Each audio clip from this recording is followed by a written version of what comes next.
Help me reach 1,000 subscribes. Support the video with a like and leave your thoughts in the comments. I read every comment. Thanks. I never thought our 10th anniversary would feel like a dagger in my chest, but there I was, standing in the dim light of our kitchen, staring at the unopened mailbox as if it were a prophecy. My name is Daniel, 38, and I had spent the last decade of my life building a home, a marriage, and a routine with Claire. She was radiant, effortlessly charming, the kind of woman whose laugh could fill a room. I had loved her fiercely, not the flamboyant, chaotic kind of love, but the steady, unwavering kind, the kind that endured late nights, early mornings, and the endless responsibilities that came with building a life together. The day had started like any other.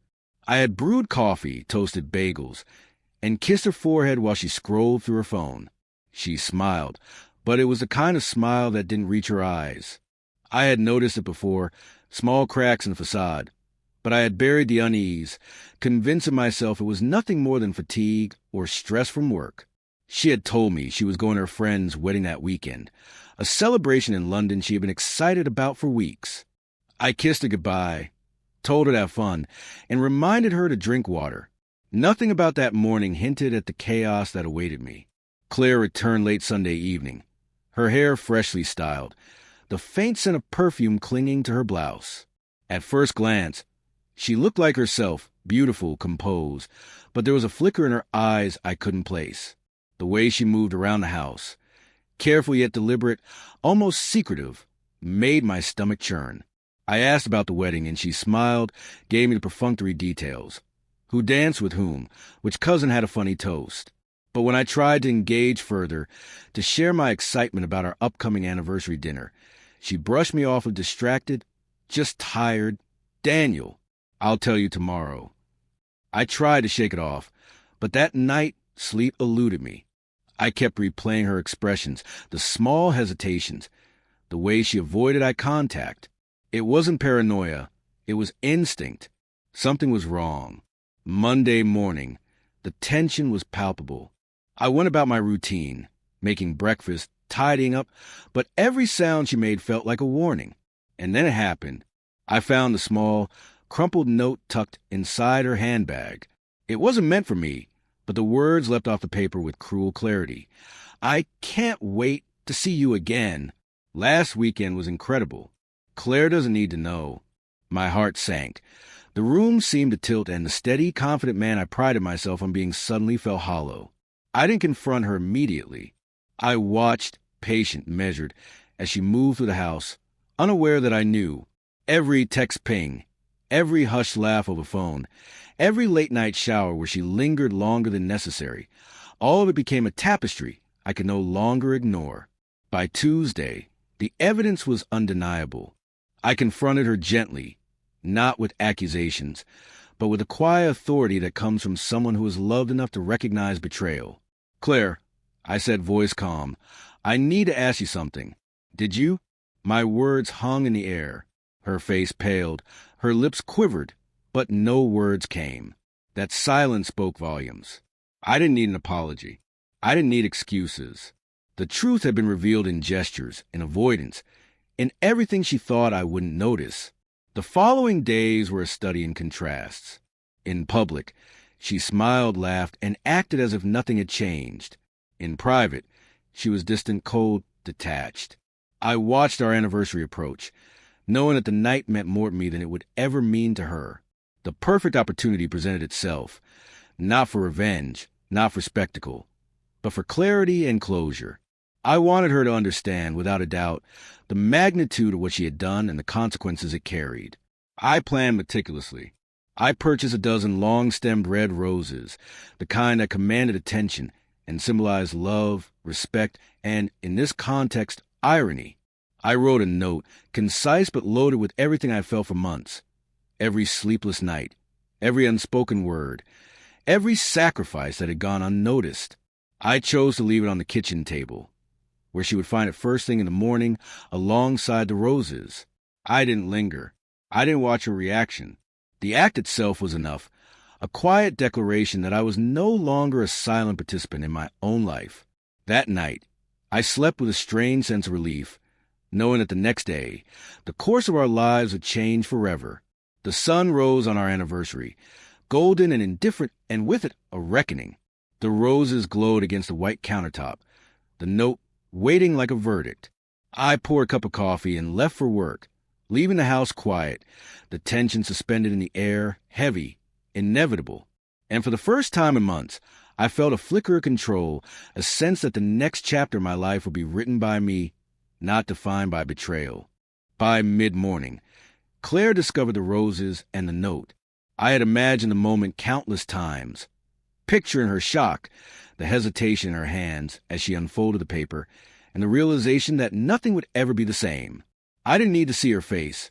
The act itself, the simple placement of roses and words, carried the weight of a decade of love and betrayal. The note was direct, controlled, and precise, never cruel, never begging, but every word a mirror of the truth I had endured. Claire, I loved you more than I thought possible. I'd built a life for us, a marriage I believed in. But love cannot exist where deceit resides. I cannot remain where I am not wanted, not respected, not valued. This is my final act of love, not for you, but for myself. I am filing for divorce. I hope, in time, you understand the gravity of your choices. I spent the day at my office, pretending to focus on spreadsheets and emails, but my mind replayed the moment she would read it.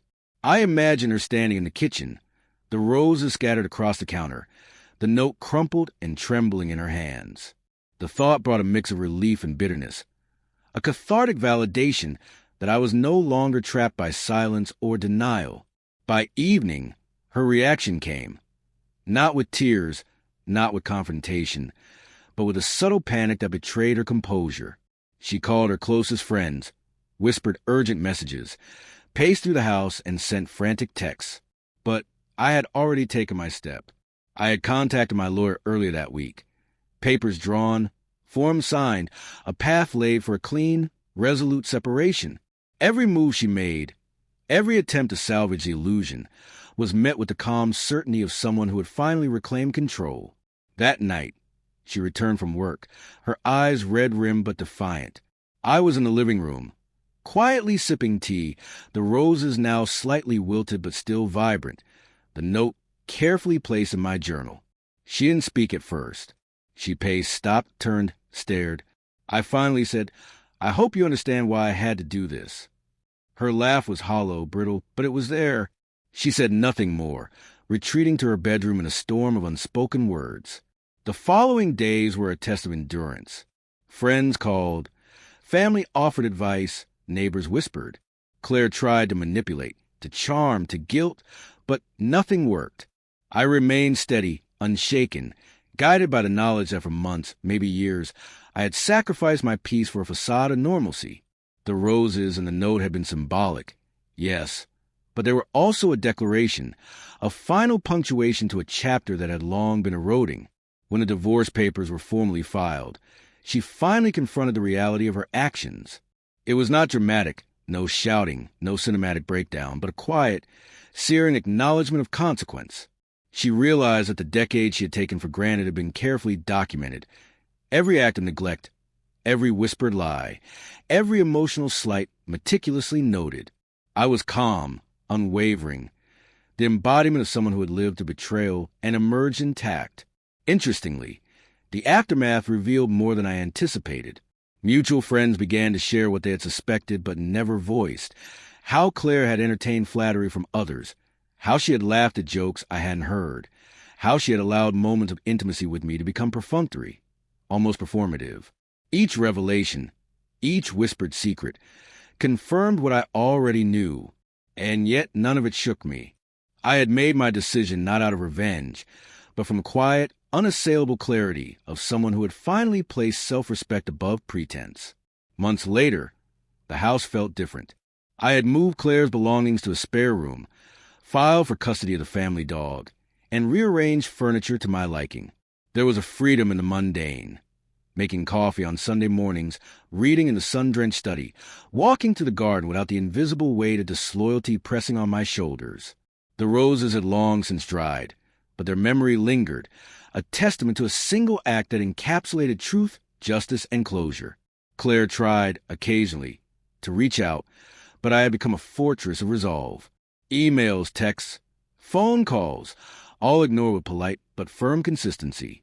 Her attempt at manipulation only reinforced my understanding that some chapters need decisive endings, that love could be fierce and forgiving, but not at the cost of self-worth. I will admit, there were moments of sadness, brief pangs where nostalgia mingled with regret. I remember the first time she smiled at me across a crowded room, the way her hand felt in mine, the quiet laughter during late-night drives. But those memories were no longer chains. They were artifacts, preserved for reflection, not imprisonment. The divorce was finalized quietly, the paperwork signed, the legalities concluded. Claire left the house permanently, a figure both familiar and foreign, and I remained. Alone, yes, but liberated, with clarity in the knowledge that betrayal had been met not with rage, but with a measured, irrevocable response. Looking back now, I realize the roses and the note were not acts of vengeance. They were acts of truth. Sometimes, closure comes not with confrontation or chaos, but with the quiet assertion of one's own dignity. And in that quiet, I found a peace I hadn't felt in years. Claire's choices had led her to her consequences. My choices led me to freedom, and that, more than anything, was worth the heartbreak, the betrayal, and the pain.